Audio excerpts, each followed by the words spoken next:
Andi Lew, welcome to the back cover. How are you? Look, I'm so excited to be speaking to you on your podcast. When we met, you were writing, you're a journalist, but now you've got your own show. So this is fantastic. Oh, it's so exciting. And it's just such an honor to have you because you've actually helped me a lot with my podcast. You've been doing this for a long time. You've been in the media, and you've really supported me. So thank you so much. And yeah, it's a pleasure to have you. Look, I did meet you when I was living in Australia. Loved hanging out with you, Sydney, Melbourne, all the things. But, now I'm living in Los Angeles. I've been here for Wow. 3 years. Can you believe it? It feels like you and I have only been apart for a couple of months. Yeah, I can't believe it's been 3 years already. How's it all going? You see, Los Angeles is one of those dreams that, most people in our profession or the entertainment industry would just love to be in and amongst. And I was traveling backwards and forwards with the content of my books. I'm an author. I've written 10 books now. And I would be on press tour doing all of the television shows as a guest. And after a while, the producers were saying to my publicist, "Oh, she's fantastic. We need to get her on as a regular." And it kind of planted the seed that I should be a regular. So Yeah. it just became an extension, like an organic, natural transition of something that I needed to do rather than traveling backwards and forwards. Mhm. And I kind of made that happen after having applied for this extraordinary talent visa, which is so hard to get because you have to prove that you're Mm. of extraordinary talent and can't do the job better than anyone else in the country. Oh, so you can do the job better than Yes, anybody you else. can.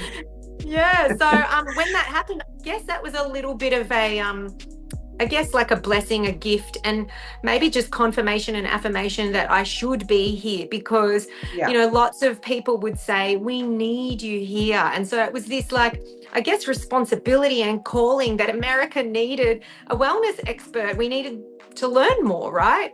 Yeah, that's exactly right. And look, there's a lot I want to get through, but I'm going to start with, I guess, immigration, because while we're on that topic about you moving, my first question is, what prompted you to move to America? Because obviously you're Australian, you're originally from Melbourne, I believe, then moved to Sydney, and now you're in Los Angeles. So what prompted the move?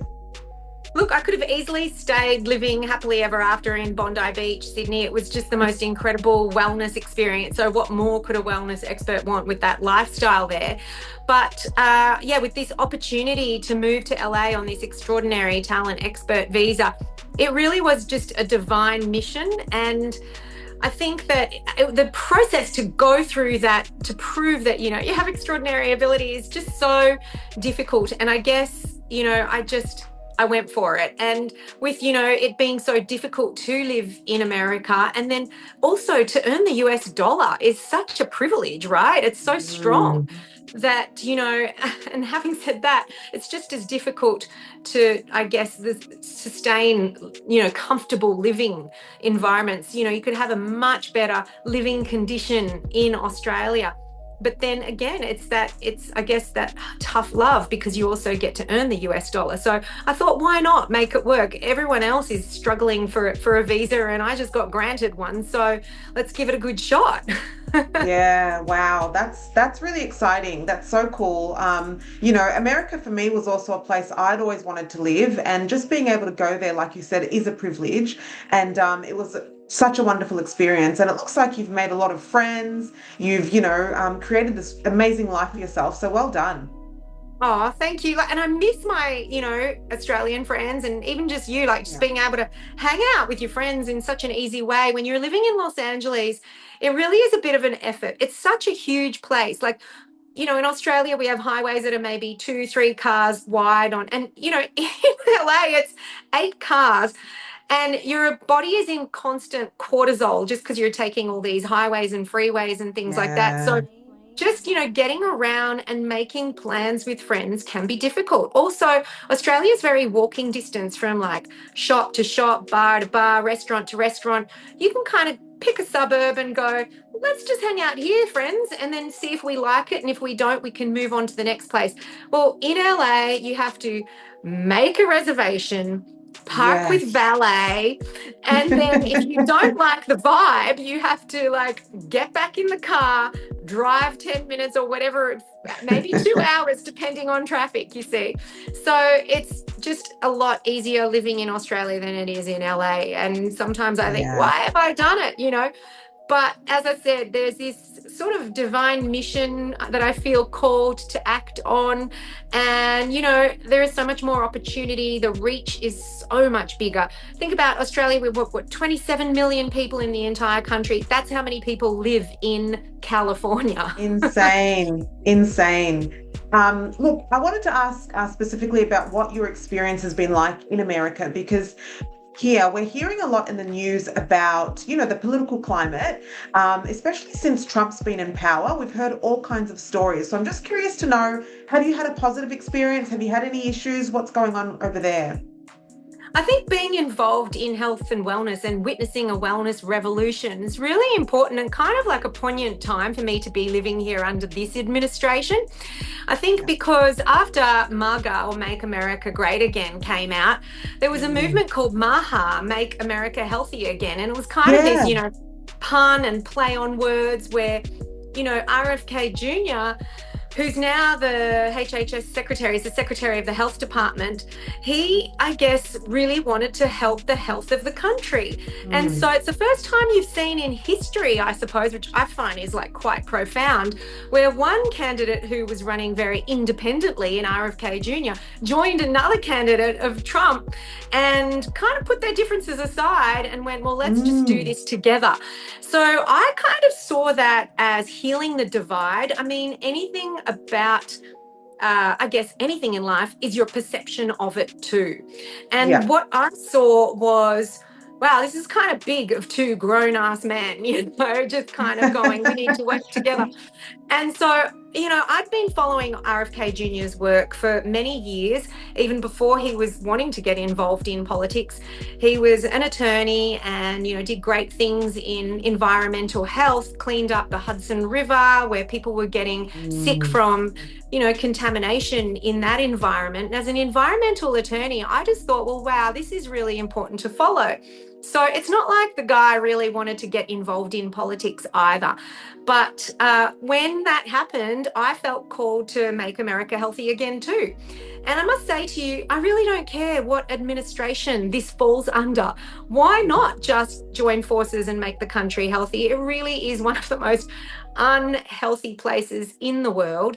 You know, you've got all sorts of obesity, diabetes, autism. It's all on the rise. And for the first time ever, we're kind of just looking at why. So lots of good things have happened so far in removing, you know, food colorings and artificial chemicals and dyes and glyphosates from foods. And they're really cleaning up the health of the country quite fast. Wow. How has the adjustment been for you with food? Because I know when I moved, I used to get, you know, stomach cramps and, you know, I didn't always feel great because of the additives. You know, we're pretty lucky. We have a lot of clean food generally, but I found in America that the additives were sort of upsetting my stomach. So how's it been for you? It's interesting that you noted that different, you know, when you were eating. In America, I have had, you know, troubles with bloated belly and stuff like that. Glyphosate actually really is a very dangerous chemical that can pretty much poke holes and destroy the microbiome and the lining of the gut and create, you know, leaky gut syndrome. And most people think that they're just intolerant to gluten, but truly they're intolerant to the glyphosate, which is sprayed on the wheat in the country. And even when I went to Europe, I went to Europe recently and ate donuts and wheat and things and just didn't really react the way I did, came back into America and reacted. And I'm not the only person that said that, you know, that they've felt the difference. And if you think about it, you know, you have Europe that has no genetically modified foods in that country. It's illegal. So why is it legal in this country to have GMO foods? So, I mean, when I was privy enough to be able to be invited to the official inauguration for MAHA at Washington, D.C., it was wild. I've never seen so many extremely healthy people in one room at the same time. You know, everyone was not only fit and lean, but you had people who were in their 60s, 70s, just extremely vitalistic and on. So, I mean, I got goosebumps when I spoke about that just now because, as I said, these people who are helping, I guess, this administration to, create, I guess, radical transparency in what's going on in the health of our food and, even the pharmaceuticals, I guess, are really walking their talk, Mibengé. Yeah. Yes, absolutely. And look, speaking of aging, I mean, for those who don't know, you're a big advocate for, anti-aging initiatives and products and ways of life, I guess you could say. You're 51 or 52? 52. Incredible. I mean, you don't look, a day over 30. You look so youthful. And I know that you're a supporter of biohacking, from my understanding. So I wanted to sort of know, first of all, what's your understanding or your definition of biohacking? It means different things to different people. So I'm curious to know what it means to you. It's really a buzzword. I mean, before that, wellness was the buzzword. Now we've moved to biohacking.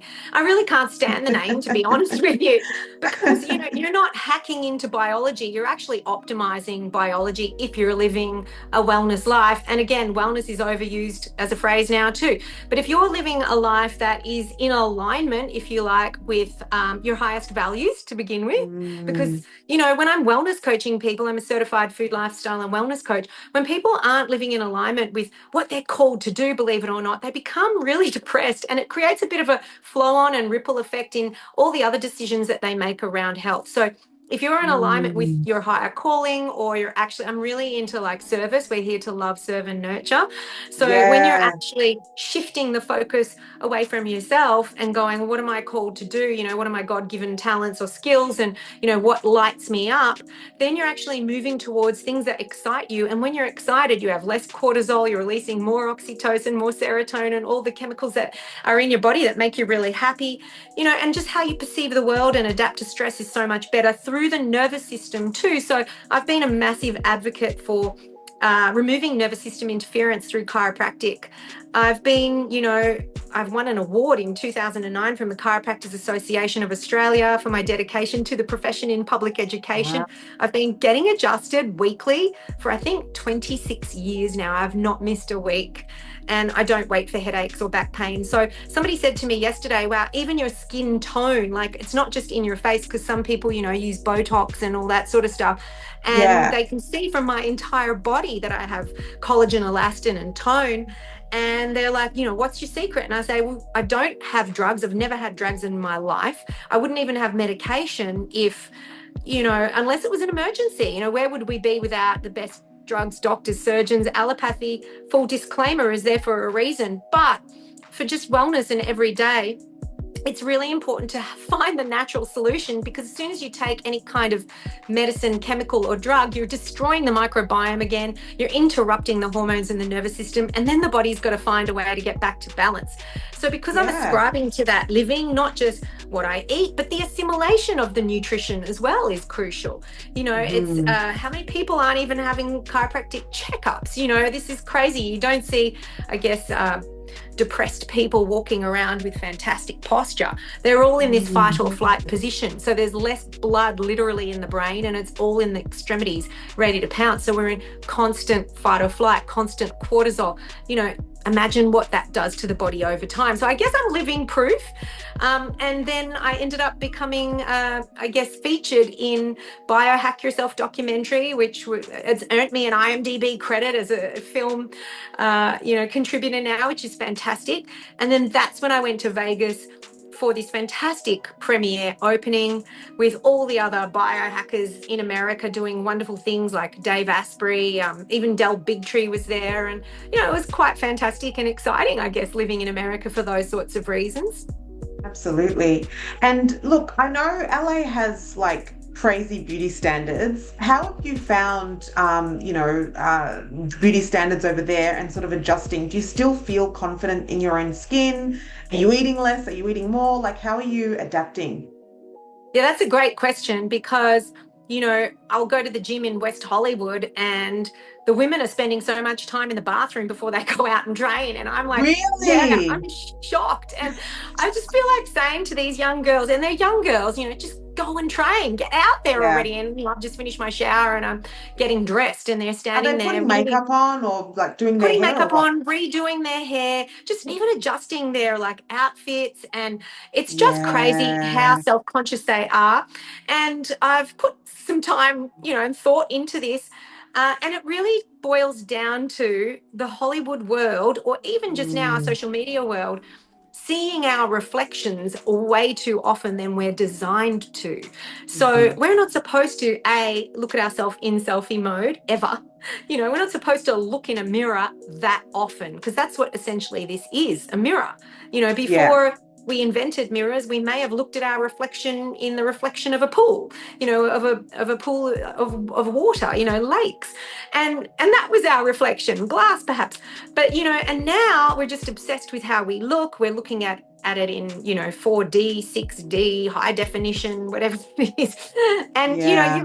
you've got even just in films, the film industry is looking at it larger than life. So that's what it boils down to, that it's an unnatural, whatever it is, exercise.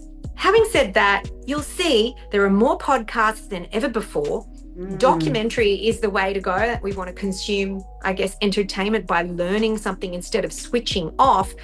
And I am in the hope that I've created a bit of a movement with my book, Treasured Chest. So that's about oh, wow. exposing Yes. impossible beauty standards and encouraging women to, I guess, remove their breast implants and, really just kind of bringing the person back home to their organic, divine state again, Yeah. embracing the scars, the wrinkles, they're all part of your story. And I guess with this movement of podcasts and people wanting to share their story is a way that humanity is wanting to feel heard, have their story heard in documentary and documenting it, and then hopefully escalate on some sort of healing level where we're finally feeling like we're connected again. So it's just really crazy to witness this movement. Yeah, for sure. You previously shared a pretty compelling story about how you got breast implants and then got them removed. I'm just curious to know, how has that affected your life? How's it impacted it? Has it improved your life? How are you today? Look, thank you for asking, because I think if somebody's had breast implants and then they've gone through breast implant illness or BII and had an explant, which is an oncological procedure, really, you're never really the same. And I mean, I always like to address the elephant in the womb, pardon the pun. I mean, it could be a Freudian slip, that one, because it really does stem from how we've come into the world, how we've been nurtured, what are our backstories to why we would do, why on earth would a wellness expert do this to herself?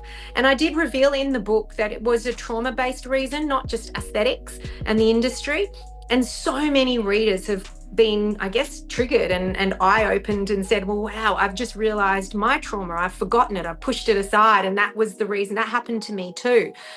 So Mm, it's become sort of this new #MeToo movement. And that's why I'm holding my heart on the cover, not the chest. And I've deliberately used the word chest, not boobs, not mm, tits, not jugs. I've had stories and articles written about this book using that language as clickbait in their title. But that's what got us into the mess, because mm. what's behind the chest is the heart. So I'm in the hope that, we start to see this, human being for what does lie behind the chest, right? And that's what's most beautiful. I've never seen a person that smiles. I could never call that person ugly. We're all beautiful when we smile. I've never seen a person that's not beautiful when they're smiling. So we've got to kind of bring it back to reality, really. Yeah, for sure. And look, I know you said that you don't really you're not into Botox or fillers or anything like that.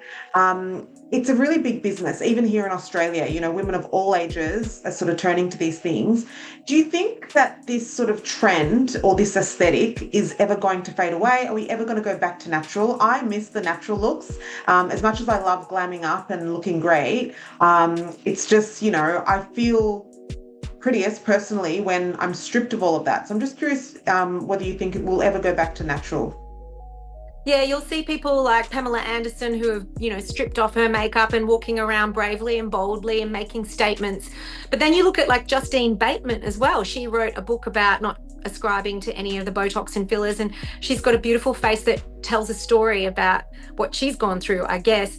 So there are, lots of Hollywood celebrities that you can look towards, if you want to feel inspired. But then having said that, Pamela Anderson still has the Botox, probably had a facelift as well. So it's not quite 100% there.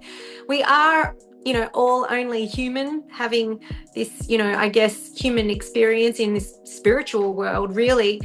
And we are spiritually bankrupt. I mean, when we get back to that higher purpose and realizing what we're all here for so that we can save the planet, and make not just America healthy again, but the whole world healthy, that's when we get back to like what we're really here to do.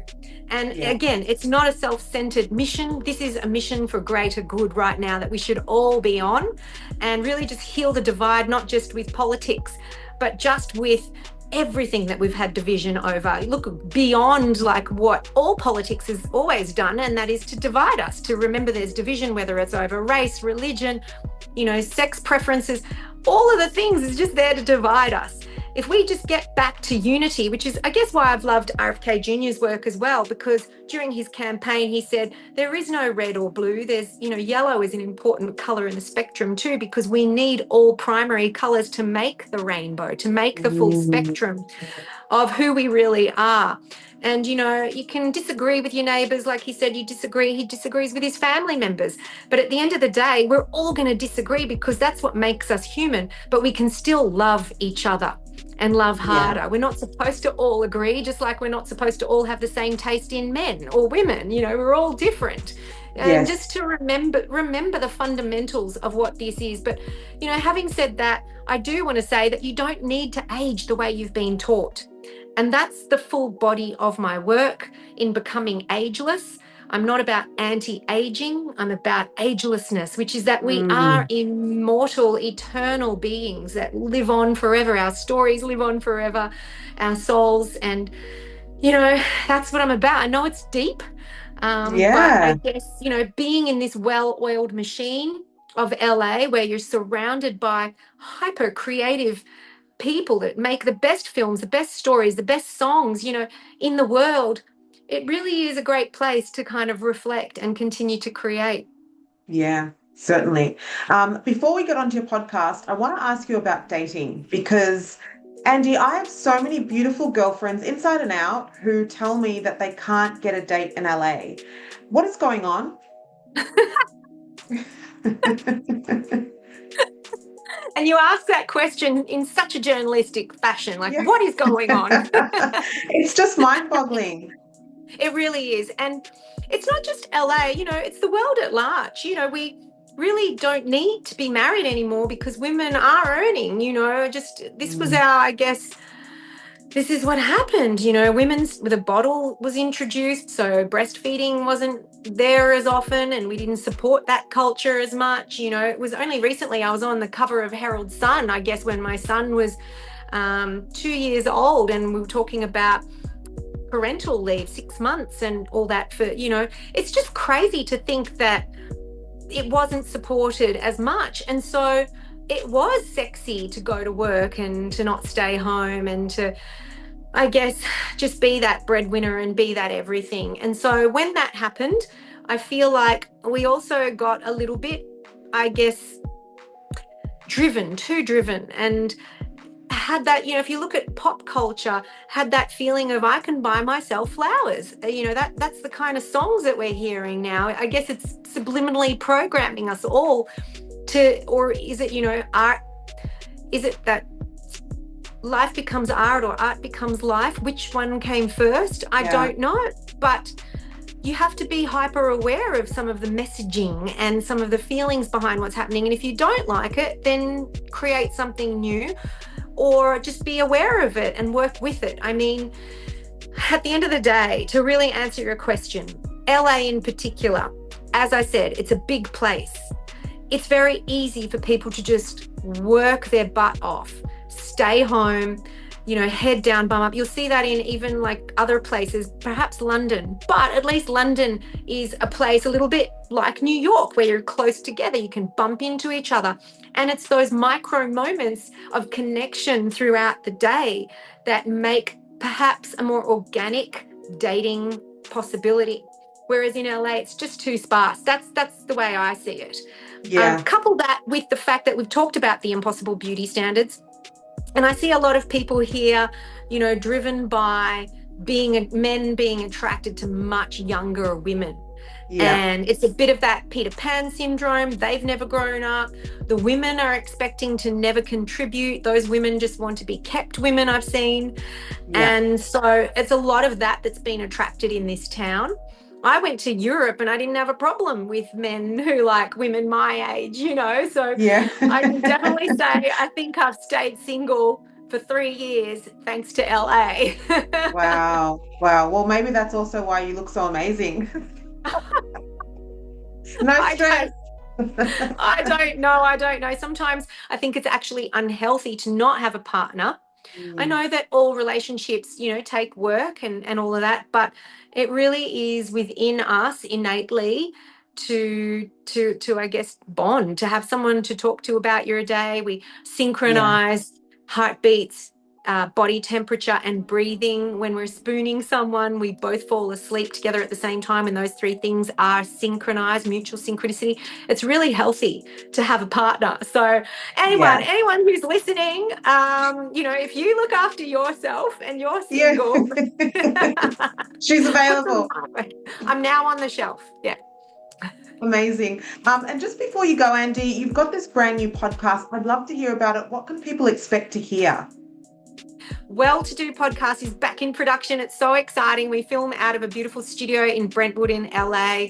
It's a well-oiled machine. And I'm bringing on all of the experts in their field in, I guess, mindset, wellness, and anything that will make you feel abundant in your life. So that's a bit of a pun, well-to-do. Are you well-to-do? And I guess Americans haven't really understood that phrase. It's more of an English and Aussie term. But being well-to-do is bringing people abundance in what they need to do to feel happy, vitalistic, even financially, vitalistic. It's just so many things. And so we've had, recent podcasts were about radical generosity. That was a great title of a book, and I had that author on. There's a guy upcoming, he calls himself the certified health nut.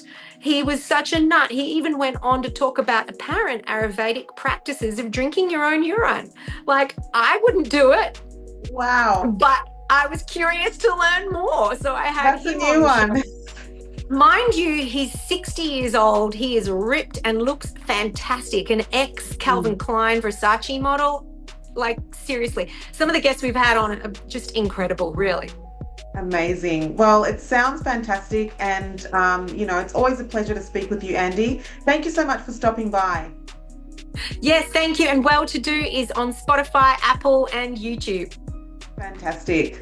Thanks, Andi. See you. Bye, darling. See you.